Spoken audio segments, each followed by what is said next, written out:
Trawler ডোবার পর আতঙ্ক কাকদ্বীপে। মৎস্যজীবী মহলে ৩ মৎস্যজীবী এখনো পর্যন্ত নিখোঁজ রয়েছেন বলেই জানতে পারা যাচ্ছে। আপনাদের জানাবো ৩ মৎস্যজীবী এখনো পর্যন্ত নিখোঁজ রয়েছেন বলেই জানা যাচ্ছে।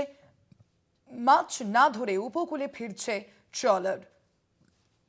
ট্রলার ডোবার পর আতঙ্ক কাকদ্বীপে।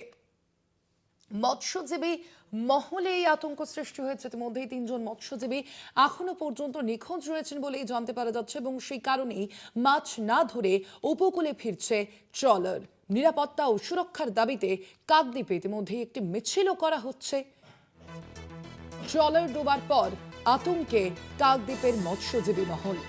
৩ জন মৎস্যজীবীর খোঁজ এখনো পর্যন্ত পাওয়া যায়নি এবং সেই কারণে একদিকে যেমন নিরাপত্তা এবং সুরক্ষার দাবি জানাচ্ছেন কাকদ্বীপের মৎস্যজীবী মহল, তার পাশাপাশি আপনাদের জানাবো এই ঘটনায় এখনো পর্যন্ত ৩ জন মৎস্যজীবী নিখোঁজ রয়েছেন।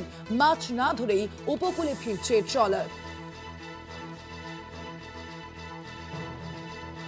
মানুষ প্রধান রয়েছেন প্রতিনিধি ফোন লাইনে। মানুষ, এখনো পর্যন্ত কি কোনো খবর পাওয়া গিয়েছে সেই ৩ নিখোঁজ মৎস্যজীবী? এবং তার পাশাপাশি জানতে চাইবো যে কাকদ্বীপের মৎস্যজীবী মহল কি বলছে এই ঘটনার প্রেক্ষিতে, কি চাইছেন তারা? দেখো সোনালী, তোমাকে প্রথমে বলে রাখি, ইংরেজির যে গত ইংরেজি 13 তারিখে এফবি পারমিতা ট্রলার একটি কিন্তু যে 16 জন মৎস্যজীবীকে নিয়ে গভীর সমুদ্রে মৎস্য শিকার করতে গিয়েছিল। 14 তারিখে ভারতীয় জলসীমানায় এসেই কিন্তু হচ্ছে বাংলাদেশি উপকূল রক্ষী বাহিনী সেই এফবি পারমিতা ট্রলারকে ধাক্কা মারে, এমনকি বল্লম দিয়ে মৎস্যজীবীকে মারে বলে এমনই যে অভিযোগ মৎস্যজীবীর মহলে। তবে সেই যে 11 জন মৎস্যজীবী 16 জন মৎস্যজীবীর মধ্যে 11 জন জীবিত অবস্থায় ফিরলেও তারপরেই কিন্তু পারমিতা ট্রলারটিকে এখন উপকূলে নিয়ে আসা হয়। তারপরেই কিন্তু দুটি মৎস্যজীবী মৃতদেহ উদ্ধার হয়, কিন্তু এখনো 3 জন মৎস্যজীবী নিখোঁজ রয়েছে।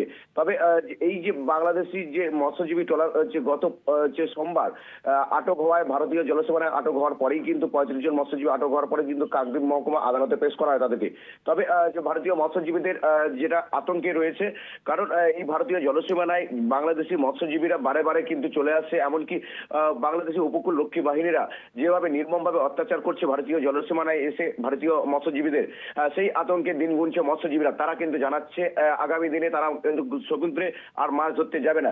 তাই নিয়ে কিন্তু যে আজ দুপুরে কিন্তু একটি যে মৎস্যজীবী যে সংগঠনের পক্ষ থেকে ডাক দেওয়া হচ্ছে বিক্ষোভ মিছিল। তারা জানাচ্ছে যে এই সমাধান যদি আগামী দিনে না যদি সমাধান হয়, এই যে সমুদ্রে নির্মমভাবে অত্যাচার বাংলাদেশি যে উপকূল রক্ষী বাহিনীর, যে এই সমাধান যদি আগামী দিনে না সমাধান হয় তাহলে কিন্তু তারা মাছ ধরতে যাবে না বলে এমনই যে কথা বলেন সোনালী। ধন্যবাদ তোমায়। আমরা কথা বলছিলাম, ফোন লাইনে ছিলেন প্রতিনিধি মানুষ প্রধান।